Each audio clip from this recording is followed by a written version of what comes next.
Selamat datang di Radio Horor Official, tempat di mana cerita gelap, bisikan mistis dan rahasia tersembunyi terungkap. Di sini, kami membawa kamu masuk ke dalam dunia penuh misteri yang tak terjamah. Siapkan diri dan nyalakan imajinasimu, karena setiap malam kegelapan akan bercerita. Jangan lupa untuk like, komen, dan subscribe agar kamu tidak ketinggalan cerita horor terbaru dari kami. Baiklah, tanpa berlama-lama lagi, langsung saja ke ceritanya.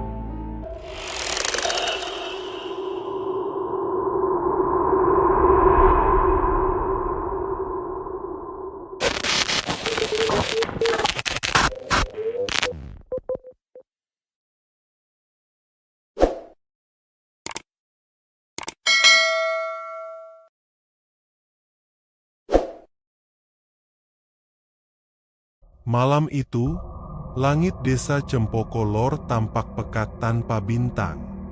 Angin bertiup pelan, membawa aroma kemenyan yang samar dari arah rumah besar di ujung jalan desa. Rumah milik keluarga Darmaji, keluarga terkaya yang konon tidak pernah kekurangan apapun. Rumah itu berdiri megah, dindingnya tinggi berlumut, pagar besi hitam berornamen naga di ujungnya. Tak ada yang berani melintas di depannya setelah matahari tenggelam. Warga menyebut rumah itu Dalem Pesugihan. Di dalam rumah, lampu gantung kristal berayun perlahan, walau tak ada angin.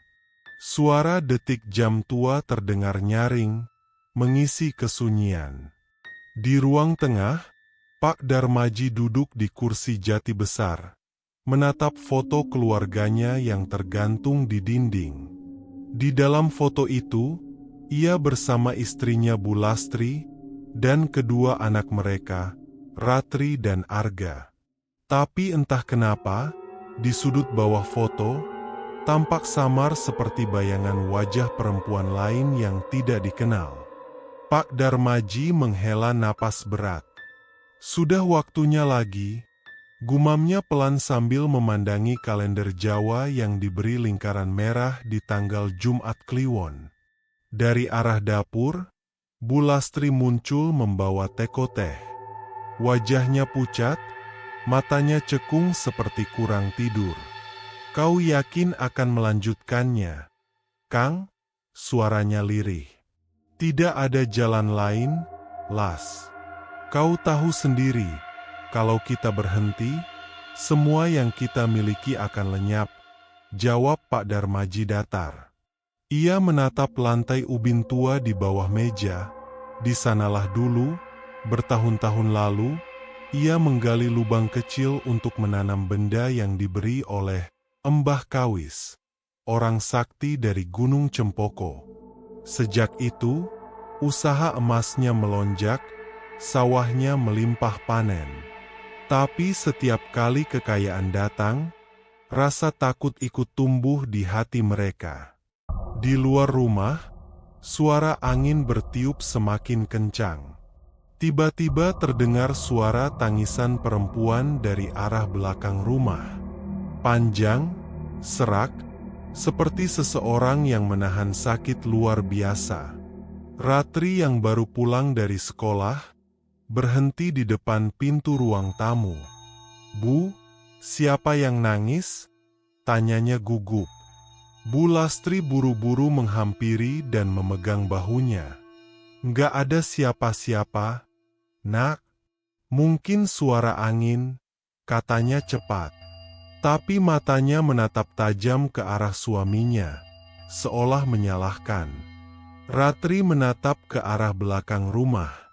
Di sana ada kolam kecil tempat mereka dulu memelihara ikan koi. Sekarang airnya hitam, bergelembung pelan, seperti mendidih dari dasar. Di permukaan air itu, terlihat pantulan samar wajah perempuan berkebaya merah menatap ke arahnya, tersenyum. Ratri menjerit, mundur terhuyung, membuat teko teh di tangan ibunya pecah di lantai. Pak Darmaji langsung berdiri dan membentak, "Jangan banyak tanya. Pergi ke kamarmu, Ratri." Gadis itu menunduk ketakutan, lalu berlari menuju kamarnya. Ketika langkahnya hilang di lantai atas, Bu Lastri berbisik dengan suara gemetar. "Kau dengar, Kang? Dia sudah mulai menampakkan diri lagi." Pak Darmaji memejamkan mata. "Ya, pertanda waktu perjanjian kita hampir tiba." Dari arah belakang rumah, terdengar kembali tangisan panjang itu, kini disertai suara bisikan yang lirih namun jelas.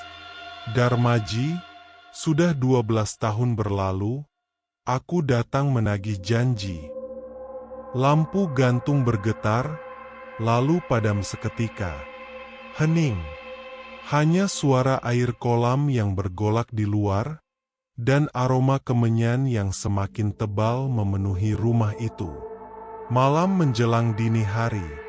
Hujan rintik mulai turun, menetes lembut di atap rumah keluarga Darmaji. Di kamar atas, Ratri meringkuk di balik selimut tebal. Matanya masih basah karena ketakutan yang belum juga reda sejak insiden di kolam sore tadi. Lampu kamarnya redup, hanya menyisakan cahaya kekuningan dari bohlam tua. Di dinding, jam antik berdetak lambat, tik-tak, tik-tak, seolah menghitung waktu menuju sesuatu yang mengerikan. Ratri mencoba memejamkan mata, tapi tiba-tiba terdengar suara halus di dekat telinganya. "Ratri, Ratri." Ia membuka mata dengan panik. Tidak ada siapa-siapa. Hanya tirai yang bergerak pelan karena angin dari jendela. Ia menelan ludah, lalu menarik selimut lebih rapat. Itu cuma bayangan. Cuma suara hujan, gumamnya menenangkan diri. Namun begitu ia mulai terlelap, pandangan di sekitarnya menjadi buram, dan ia masuk ke dalam mimpi yang aneh. Ia berdiri di tengah kebun bambu yang gelap. Angin bertiup kencang, membuat daun bambu saling bergesekan seperti bisikan ratusan mulut yang tak terlihat. Dari jauh, tampak seorang perempuan berpakaian kebaya merah, berdiri membelakanginya. Rambutnya panjang menjuntai sampai tanah, ujungnya basah seperti habis direndam air. "Siapa kau?" tanya Ratri lirih. Perempuan itu tidak menjawab. Ia hanya memutar perlahan tubuhnya, memperlihatkan wajah pucat dengan mata hitam pekat tanpa bola mata. Bibirnya bergerak pelan, mengucap sesuatu yang membuat darah Ratri terasa membeku. "Waktumu hampir tiba, Ratri." Ratri mundur ketakutan, tapi tiba-tiba tanah di bawah kakinya retak, dan tangan-tangan pucat keluar dari dalam tanah, menariknya ke bawah. Ia menjerit keras. "Ratri, darahmu adalah penebus perjanjian ayahmu. Ratri, bangun, nak." Suara ibunya membangunkannya. Ratri tersentak, duduk tegak dengan napas terengah. Keringat dingin membasahi dahinya. Ia masih bisa mendengar suara perempuan itu di telinganya, samar tapi jelas, seperti bisikan yang menempel di pikirannya. Bu Lastri menatapnya cemas. "Kau mimpi buruk lagi." Ratri mengangguk pelan. "Iya, Bu, perempuan itu datang lagi. Kali ini dia sebut namaku." Wajah Bu Lastri mendadak pucat pasi. Ia tahu mimpi itu bukan mimpi biasa. Karena dulu, sebelum Arga, kakak Ratri, meninggal secara misterius 12 tahun lalu, ia juga sering bermimpi hal yang sama. Bu Lastri berusaha tersenyum, meski suaranya gemetar. "Sudah, nak, berdoalah sebelum tidur. Jangan hiraukan mimpi itu." Tapi di sudut kamar, tanpa mereka sadari, bayangan perempuan berkebaya merah tampak samar di cermin rias. Ia menatap Ratri, tersenyum dengan gigi hitam legam, lalu menghilang perlahan. Malam itu, setelah ibunya pergi, Ratri duduk sendiri di tempat tidur. Dari luar, terdengar suara dupa terbakar dan mantra pelan dari arah ruang bawah rumah. Ia tahu, ayahnya sedang melakukan sesuatu. Tapi di luar jendela, di balik hujan, sosok perempuan berbaju merah itu masih berdiri di kebun belakang, menatap kamar Ratri tanpa berkedip. Angin berhembus membawa bisikan lembut yang hanya terdengar oleh gadis itu. "Ratri, darahmu sudah dipilih." Sore itu, suasana rumah keluarga Darmaji terasa janggal. Langit redup, suara petir bergemuruh dari jauh. Ratri berjalan di lorong rumah yang panjang dan lembab, mencoba mengusir kegelisahan setelah mimpi menyeramkan malam sebelumnya. Ia memperhatikan sekeliling, rumah itu penuh dengan benda-benda kuno. Patung wayang batu, kendi tua, dan lukisan leluhur yang menatap tajam dari dinding. Namun yang paling menarik perhatiannya adalah altar kecil di ruang tamu, tempat ayahnya sering menyalakan dupa dan meletakkan sesajen. Biasanya, altar itu selalu tertutup kain merah. Tapi hari ini, kain itu terbuka setengah, seperti seseorang baru saja menyentuhnya. Rasa ingin tahu menguasainya. Ia mendekat perlahan, menyingkap kain itu sepenuhnya. Di bawah altar, tampak papan kayu yang sedikit longgar, dengan bekas ukiran simbol aneh menyerupai huruf Jawa kuno. Papan ini bisa dibuka," gumamnya. Dengan hati-hati, ia mencongkel sisi papan menggunakan pisau kecil dari dapur. Suara krek terdengar, dan papan itu terangkat, memperlihatkan lubang gelap menganga ke bawah tanah. Dari dalamnya tercium bau dupa bercampur amis, seperti darah yang mengering. Ratri menatap ke dalam lubang itu. Ada tangga batu menurun ke bawah. Entah kenapa, kakinya seolah bergerak sendiri, melangkah menuruni tangga tanpa berpikir panjang. Udara di bawah sana pengap dan lembab. Cahaya dari senter ponselnya memantul di dinding yang penuh ukiran wajah perempuan dengan lidah menjulur panjang. Beberapa di antaranya tampak seperti menangis. Langkahnya berhenti di depan ruangan batu kecil. Di tengahnya ada meja sesajen dengan sisa bunga melati, kepala ayam, dan kendi berisi cairan merah pekat. Namun hal yang membuatnya hampir menjatuhkan senter adalah patung besar di pojok ruangan. Sosok perempuan setengah manusia, setengah ular. Wajahnya halus tapi menyeramkan, matanya terbuat dari batu hitam yang tampak hidup. Rambutnya dari serat kelapa yang diikat menyerupai rambut asli. Ratri berbisik pelan, "Ini siapa?" Tiba-tiba dari balik patung terdengar suara berbisik, lembut tapi menusuk. "Ratri."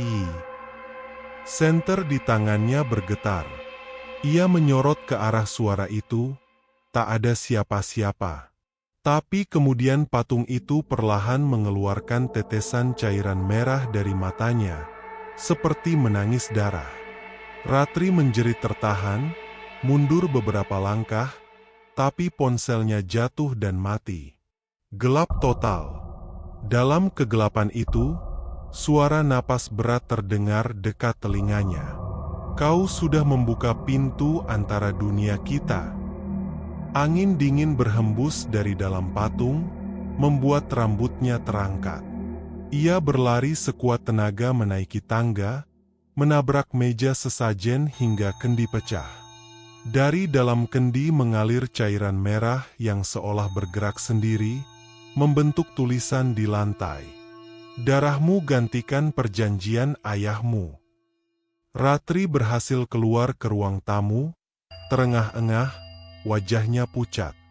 Saat ia menatap altar itu lagi, papan lantai yang terbuka sudah tertutup kembali, seolah tak pernah ia sentuh. Namun aroma amis darah masih tercium kuat di udara. Dari arah belakang rumah, terdengar langkah berat dan suara Pak Darmaji memanggil pelan. "Ratri, kamu habis dari mana?" Ratri diam, tak menjawab. Tapi dalam hatinya, ia tahu satu hal pasti, ada rahasia besar di bawah rumah ini, dan semua berhubungan dengan perempuan berkebaya merah dalam mimpinya malam itu. Desa Cempoko Lor diselimuti kabut tebal. Jalanan sunyi, hanya terdengar suara jangkrik bersahut di kejauhan. Di teras rumah Pak Bayan, tetangga paling tua di desa itu, Ratri duduk gelisah sambil menatap secangkir teh yang sudah dingin. Ia datang diam-diam tanpa sepengetahuan ayahnya. Hanya satu tujuan, mencari kebenaran tentang mimpi dan suara-suara aneh di rumahnya.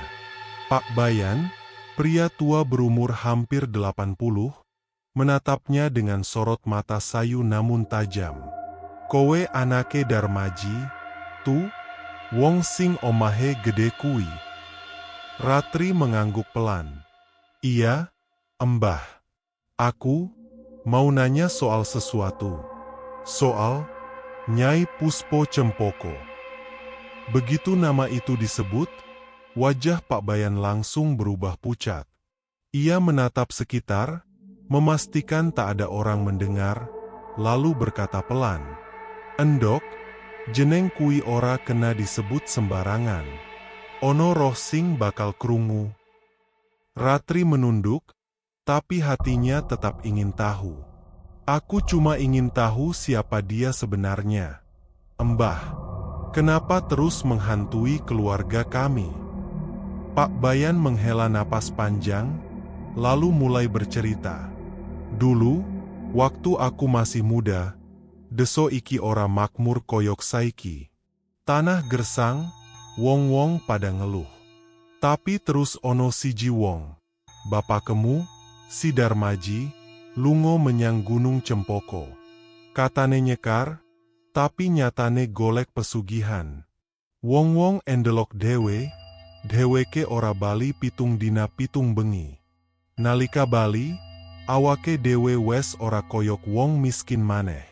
Sawahe dadi subur, tokone rame, kabeh uripe berubah." Pak Bayan berhenti sejenak, menatap mata Ratri. "Tapi saben 12 tahun, mesti ono siji anggota keluargane sing mati aneh. Awale ibune Darmaji, terus kakakmu, Arga, saiki waktune bali maneh." Ratri menelan ludah, tangannya gemetar. "Mbah, jadi benar ya? Ada tumbal?" Pak Bayan mengangguk pelan. "Pesugihane jenenge Nyai Puspo Cempoko. Dheweke kui arwah wanita kuna, bekas putri bangsawan sing dikorbanke zaman kerajaan dulu. Jiwane dikunci ning telaga angker neng Gunung Kana. Sing caluk kekayaan kudu mbayar nganggo darah turunane saben 12 tahun." Mata Ratri membesar. "Jadi, aku..." "Ya, Endok," potong Pak Bayan lirih. "Saiki giliranmu sing ditagih." Angin malam tiba-tiba berembus kencang, membuat lampu minyak di meja bergoyang. Dari kejauhan terdengar lolongan panjang anjing desa. Pak Bayan segera berdiri, menutup jendela sambil berdoa lirih. "Wis, Endok, bali saiki. Aja nganti bapakemu ngerti kowe tekam rene. Yen dheweke ngerti, bisa-bisa kowe didadekake tumbal luwih cepet."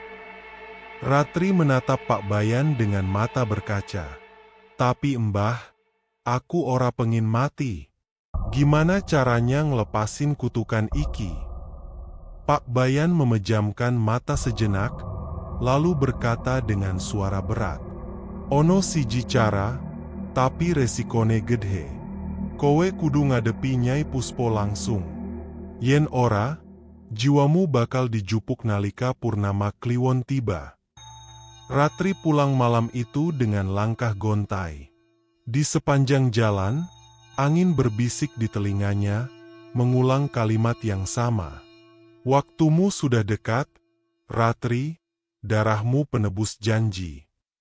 Saat ia menatap ke arah rumah dari kejauhan, tampak cahaya merah redup berkelip di balik jendela ruang tamu, tepat di tempat altar keluarga berada. Di sana, seseorang sedang menyalakan dupa dan menyiapkan sesajen baru.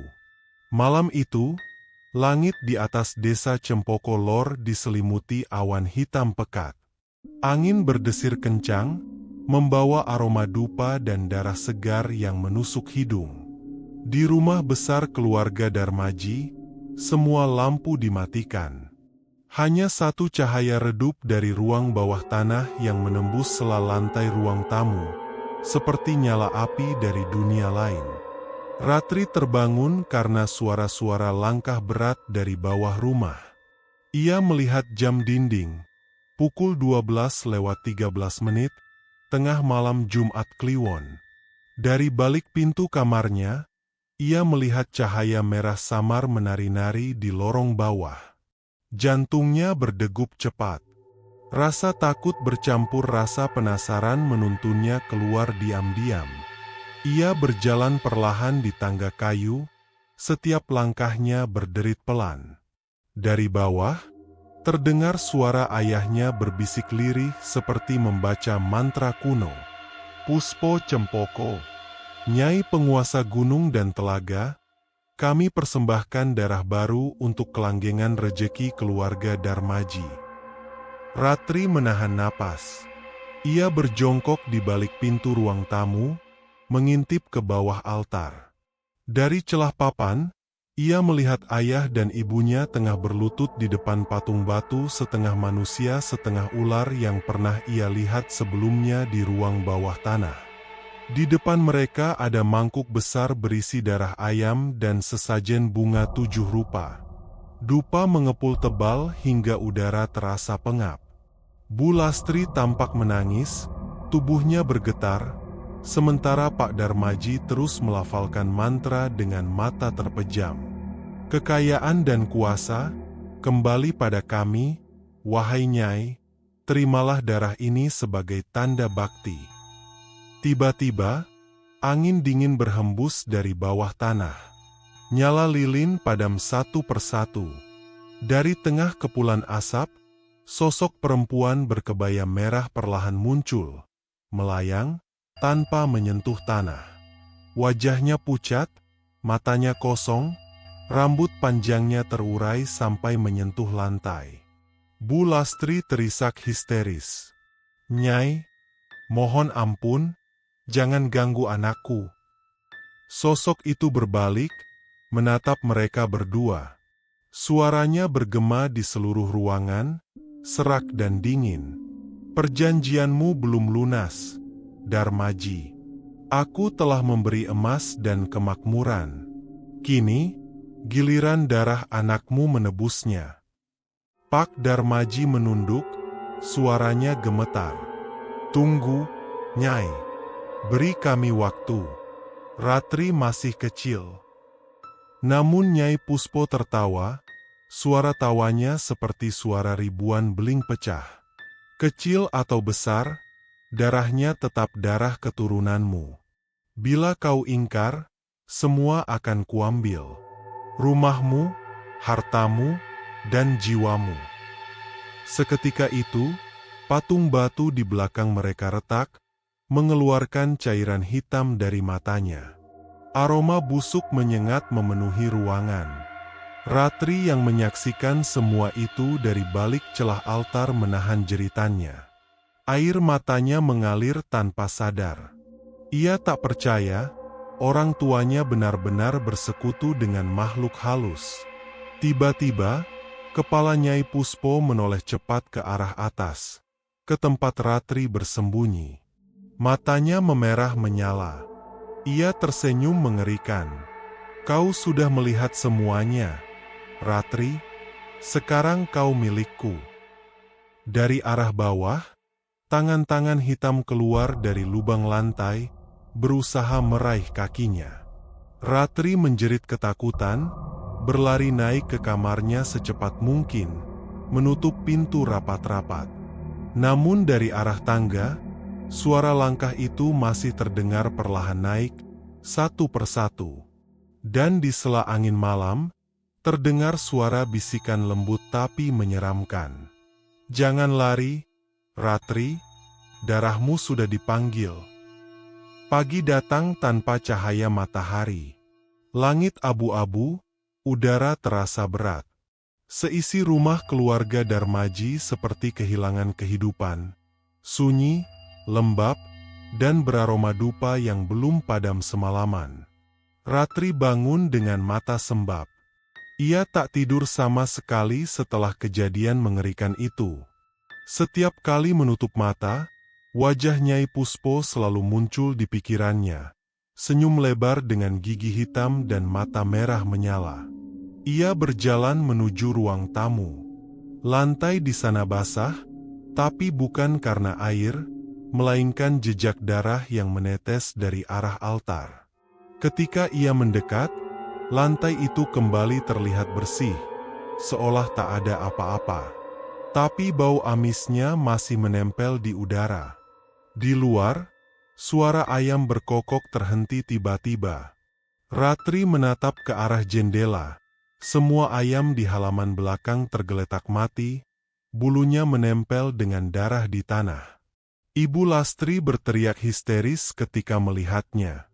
"Ya Tuhan! Semua ayam kita mati. Semalam ayam jantan juga hilang satu." Pak Darmaji hanya diam di teras, wajahnya tegang. "Diam, Las. Jangan panik. Itu cuma kebetulan." Namun dalam hatinya, ia tahu, itu bukan kebetulan. Itu pertanda awal kutukan. Malamnya, kejadian aneh mulai terjadi satu persatu. Lampu di rumah sering berkedip sendiri. Lukisan leluhur di ruang tengah kadang meneteskan darah dari matanya. Dan setiap jam 12 malam, terdengar suara langkah kaki di atap, seperti seseorang berjalan tanpa alas kaki. Ratri yang sudah tak tahan, mulai menuliskan semua kejadian di buku catatannya. Hari pertama setelah ritual, semua ayam mati. Malamnya, ada yang menangis di kamar Arga. Aku tahu itu suara perempuan dari mimpiku. Malam kedua, ia kembali mendengar suara itu. Dari kamar kakaknya yang sudah lama dikosongkan sejak kematian Arga, terdengar bisikan. "Ratri, ikut aku ke bawah." Dengan gemetar, ia membuka pintu kamar itu. Bau busuk menyengat keluar, seperti bangkai. Di dinding, foto kakaknya tampak jatuh sendiri, lalu retak di bagian wajah. Di lantai, ada genangan air yang membentuk tulisan samar. "Darahmu harus dibayar." Ratri berlari ke kamar orang tuanya, tapi mendapati ibunya sedang menangis di pojok kamar sambil menatap foto keluarga. "Bu, ini semua ulah Nyai Puspo, kan?" teriak Ratri. Bu Lastri hanya menggeleng sambil menutup wajah. "Ibumu dulu menolak ritual terakhir, Ratri. Tapi bapakmu, dia tetap melanjutkan perjanjian itu tanpa sepengetahuanku. Sekarang Nyai menagih. Aku sudah tidak bisa apa-apa." Tiba-tiba terdengar suara ledakan kecil dari dapur. Mereka berdua berlari ke sana, kompor menyala sendiri, api membentuk pusaran aneh. Di tengah pusaran itu, muncul bayangan perempuan berkebaya merah, berdiri di atas api tanpa terbakar. Suaranya terdengar menggema dari segala arah. "Kau bisa bersembunyi, tapi tak bisa menolak takdirmu, Ratri." Api padam seketika, meninggalkan bau daging terbakar yang membuat Ratri hampir muntah. Di lantai, dari abu yang tersisa, Muncul lambang aneh berbentuk ular melingkar menggigit ekornya sendiri, tanda pesugihan lama yang pernah disebut Pak Bayan. Malam ketiga, kutukan itu mencapai puncaknya. Bu Lastri jatuh sakit mendadak, tubuhnya panas seperti terbakar. Dari kulitnya muncul bekas sisik halus, mengilap dalam cahaya lampu. Ratri menjerit memanggil ayahnya, tapi Pak Darmaji malah pergi ke ruang bawah tanah, membawa kendi darah ayam dan pisau pusaka. Ia menatap ibunya yang menggeliat kesakitan di tempat tidur. Air matanya menetes tanpa henti. "Bu, aku nggak mau mati. Aku nggak mau jadi tumbal." Namun di tengah tangisnya, dari arah jendela terbuka, masuk angin dingin beraroma melati busuk, diikuti bisikan lembut namun menusuk hati. "Kau sudah dipilih sejak lahir, Ratri, darahmu penutup janji leluhur." Malam itu, di bawah sinar bulan purnama Kliwon, kutukan keluarga Darmaji benar-benar dimulai. Satu persatu lampu di rumah padam. Dan dari ruang bawah tanah, terdengar suara tawa panjang. Suara Nyai Puspo Cempoko, yang akhirnya kembali menampakkan wujudnya sepenuhnya di dunia manusia. Malam di rumah Darmaji makin kelam. Sejak suara tawa Nyai Puspo bergema dari ruang bawah tanah, tak ada lagi yang berani tidur. Ratri duduk di sudut kamar sambil menggenggam salib kecil peninggalan almarhum neneknya, berharap benda itu bisa menolak roh jahat yang kini berkeliaran di rumah mereka. Tiba-tiba, terdengar suara ketukan keras di pintu depan. Tok, tok, tok. Ketukan itu pelan tapi berat, seperti ditumbuk dengan batu. Pak Darmaji membuka dengan hati-hati. Di depan rumah berdiri sosok lelaki tua berpakaian hitam lusuh, membawa tongkat kayu dan tas anyaman berisi dupa serta botol kecil berisi cairan hitam. "Sampean Darmaji?" Suaranya serak tapi tegas. "Iya, saya." "Sampean siapa?" "Namaku Mbah Karto. Aku yang dulu ngelmu di bawah Gunung Cempoko, tempat Nyai itu berasal.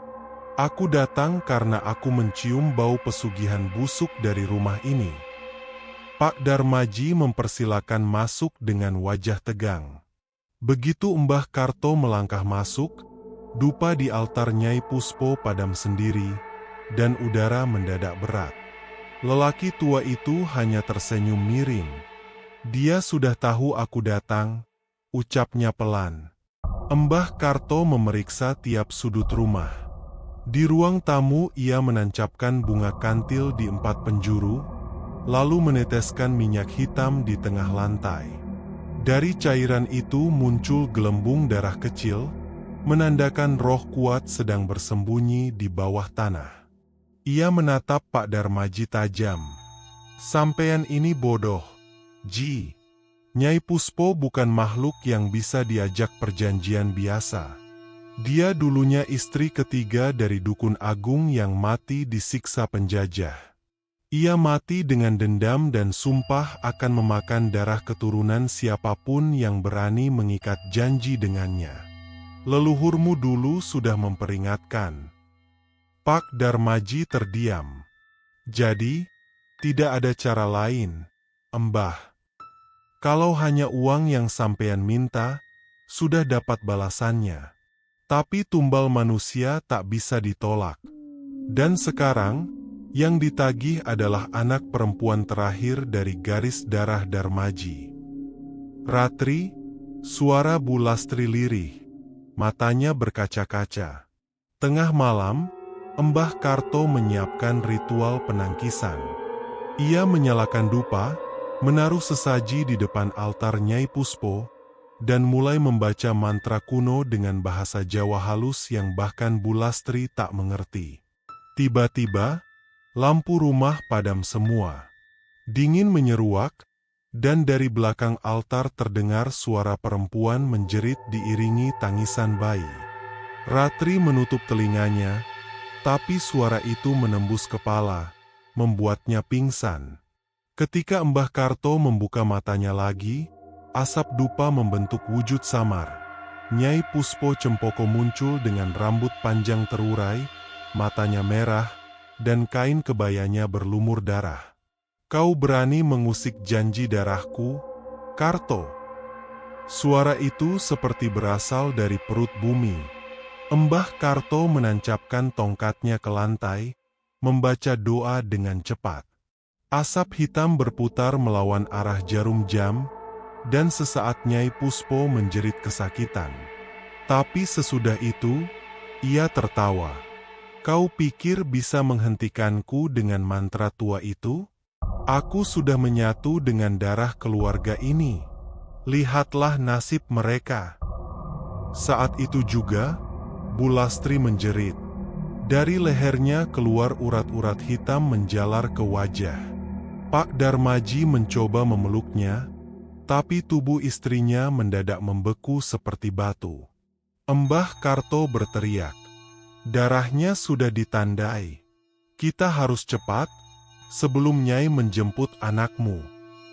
Ia berlari menuju kamar Ratri, tapi gadis itu sudah tidak ada.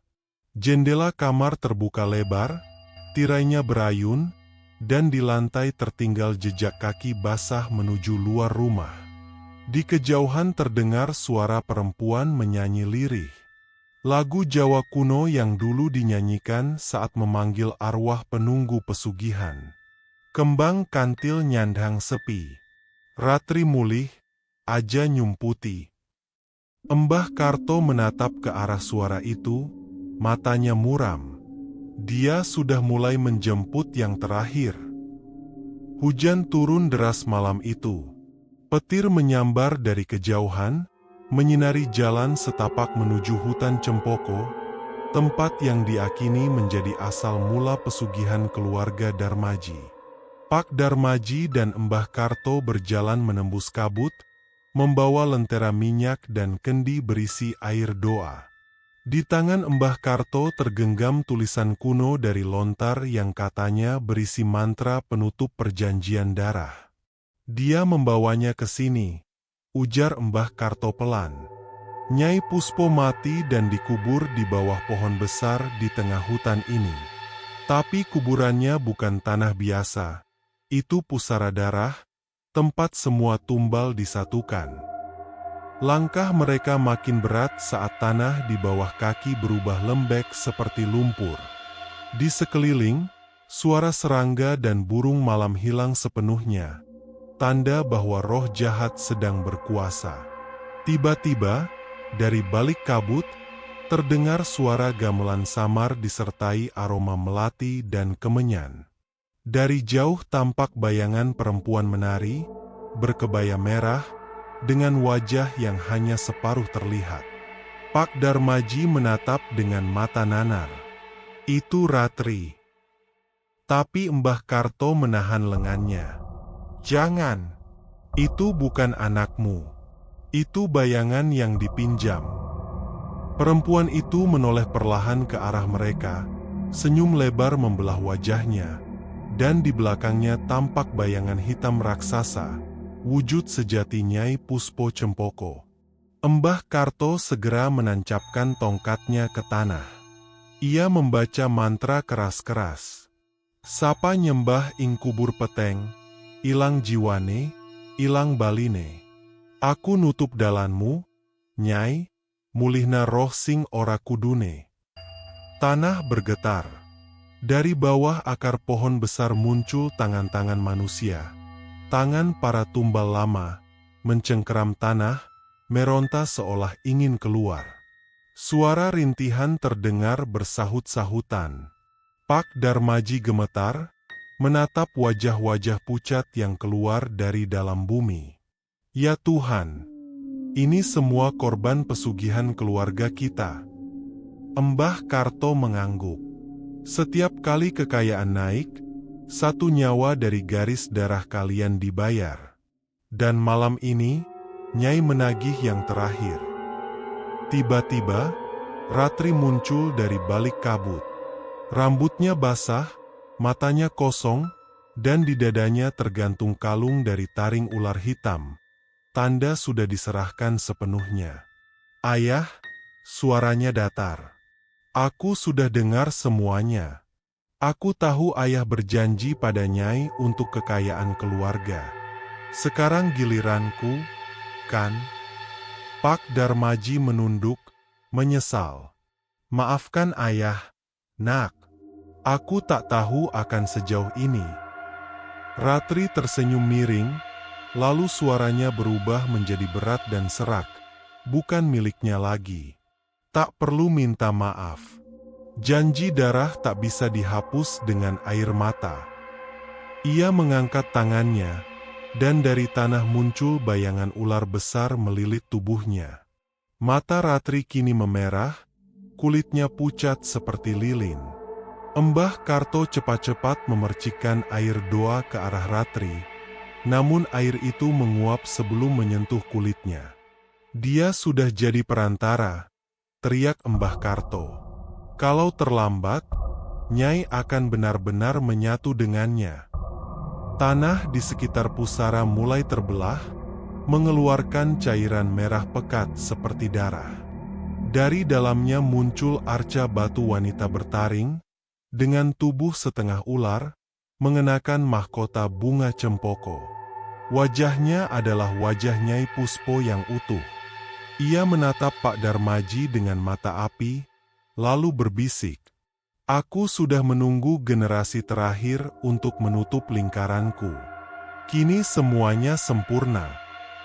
Pak Darmaji menangis, berlutut, "Tolong, ambil aku, jangan anakku." Nyai tertawa, suaranya menggema dari segala arah. "Kau sudah terlalu kotor untuk jadi tumbal. Yang murni hanya darah anakmu." Mbah Karto menjerit sambil membuka lontar mantra terakhir, membaca kalimat pamungkas. "Sira Nyai mulih menyang peteng, sira ora ana ing jagat cahya." Lentera meledak, cahaya putih menyilaukan menerangi hutan. Teriakan Ratri dan Nyai Puspo bersatu menjadi satu suara panjang yang menggema hingga ke pemukiman bawah gunung.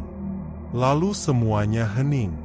Saat hujan reda, Pak Darmaji pingsan di tanah becek. Mbah Karto berlutut di sampingnya, lemas. Di depan mereka, hanya tersisa kuburan baru, tanpa nama, tapi di atasnya tumbuh satu bunga cempoko merah menyala.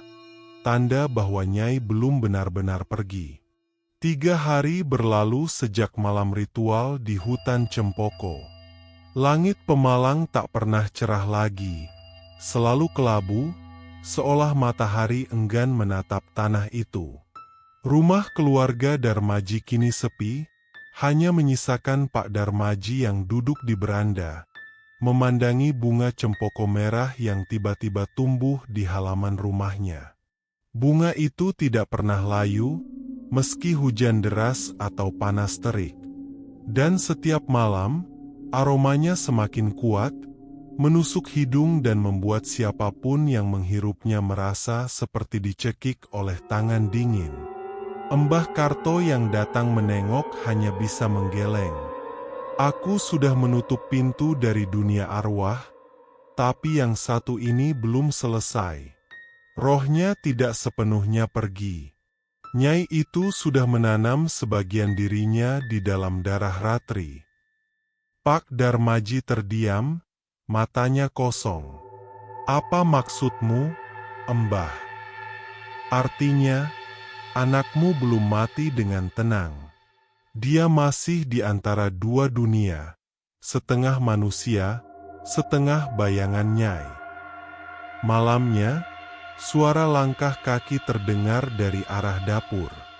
Langkah yang familiar, pelan tapi berirama. Pak Darmaji bangkit, menyalakan lentera, dan berjalan ke arah suara itu. Di sana, di bawah cahaya temaram, ia melihat Ratri berdiri membelakanginya.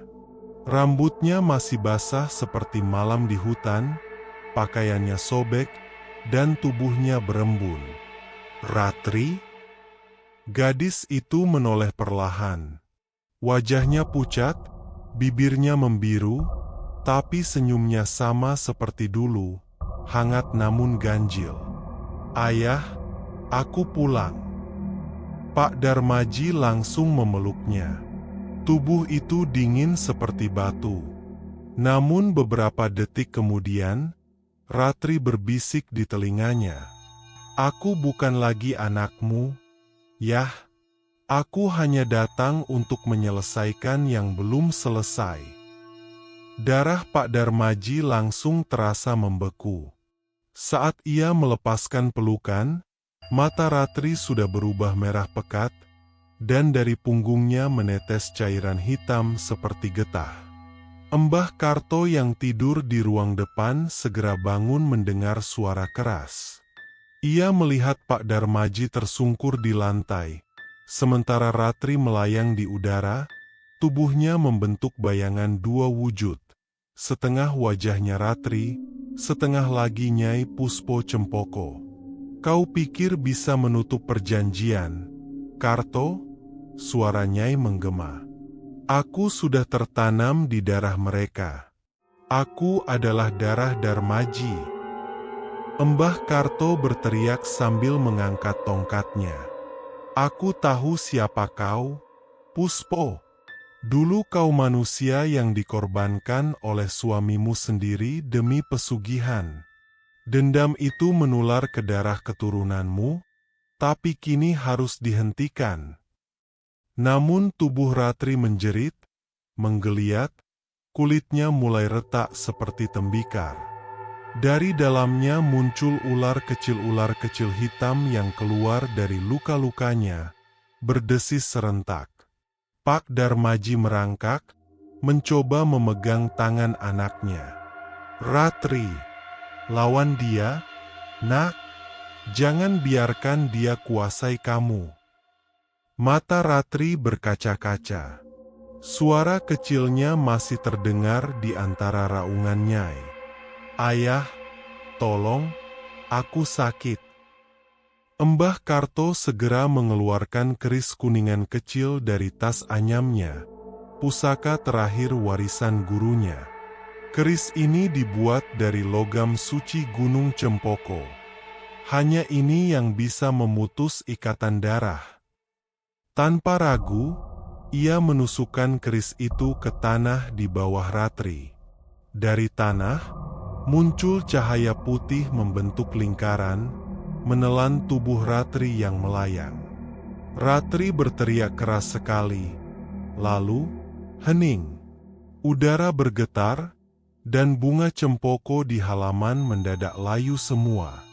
Tubuh Ratri perlahan jatuh ke lantai, tenang, matanya tertutup. Tak ada lagi tanda kehidupan. Beberapa menit kemudian, Mbah Karto duduk di lantai dengan napas tersengal. Pak Darmaji memeluk tubuh anaknya, menangis sejadi-jadinya. "Sudah, Ji," kata Mbah Karto lirih. "Dia sudah bebas. Tapi ingat, kutukan darah Darmaji tak akan hilang selama akar pesugihan itu masih tertanam di hutan." Pak Darmaji menatapnya kosong. "Apa maksudmu, Mbah?" Mbah Karto menatap ke arah gunung di kejauhan, yang puncaknya diselimuti kabut merah. Masih ada yang menjaga pusara Nyai di bawah tanah. Selama jantung tanah Cempoko masih berdenyut, arwah itu bisa kembali kapan saja. Di luar rumah, angin berhembus pelan. Sebuah kelopak bunga cempoko yang layu bergerak sendiri, seolah mengikuti irama napas bumi. Dan dari arah hutan, samar-samar terdengar suara perempuan tertawa lirih. "Ratri sudah pulang. Sekarang giliran bapaknya." Fajar belum terbit. Hujan gerimis turun pelan, membasahi tanah halaman rumah keluarga Darmaji yang kini sunyi tanpa kehidupan. Di ruang tengah, Lilin-lilin kecil menyala mengelilingi peti kayu sederhana tempat jasad Ratri dibaringkan. Wajah gadis itu tenang, seolah hanya tertidur. Pak Darmaji duduk bersimpuh di sampingnya, menggenggam tangan anaknya yang sudah kaku. Matanya sembab, tapi tatapannya kosong. Dalam hatinya, ia tahu, tangis dan doa tidak lagi cukup untuk menebus dosa keluarga Darmaji. Di sudut ruangan, Embah Karto memandangi pemandangan itu dengan wajah muram. Jiwanya sudah tenang, tapi roh Nyai belum hilang sepenuhnya. Aku bisa merasakannya di bawah tanah, masih hidup, masih lapar. Pak Darmaji berdiri perlahan. Kalau begitu biar aku yang menutup semuanya. Embah. Jangan, Ji. Tempat itu tak akan membiarkan manusia keluar hidup-hidup. Pak Darmaji menatap jasad anaknya, lalu menatap langit-langit rumah yang berlumur noda hitam akibat asap dupa lama. Kalau aku mati di sana, biarlah. Tapi kutukan ini harus berhenti di aku. Malam berikutnya, dengan membawa kendi berisi darah kambing hitam dan keris kuningan pemberian Embah Karto, Pak Darmaji berjalan sendirian menuju hutan Cempoko. Kabut malam menutupi jalan setapak. Suara gamelan halus mulai terdengar lagi, lagu yang sama seperti malam Ratri menghilang. Langkah kakinya berat, tapi tekadnya sudah bulat. Setiap pohon yang dilewati seolah berbisik memanggil namanya. Darmaji, Darmaji. Akhirnya ia sampai di pusara tua di tengah hutan, tempat di mana Nyai Puspo Cempoko pertama kali bangkit. Kuburan itu kini membesar, seperti hidup. Dari tanahnya keluar asap hitam tipis, dan di atasnya tumbuh satu bunga cempoko merah menyala terang. Pak Darmaji menggali tanah itu dengan tangan kosong. Darahnya bercampur lumpur. Sampai akhirnya tangannya menyentuh arca batu wanita bertaring yang dulu dilihatnya bersama Embah Karto. Suara lembut namun menyeramkan menyelinap dari udara di sekelilingnya. Akhirnya kau datang sendiri, Darmaji. Aku datang untuk menebus, jawab Pak Darmaji lirih. Ambil aku, lepaskan semua keturunanku. Tawa panjang menggema. Tak ada penebusan bagi darah yang sudah kotor. Tapi, kalau kau benar-benar ingin menutupnya, maka kau harus jadi penjaga baru pesugihan ini.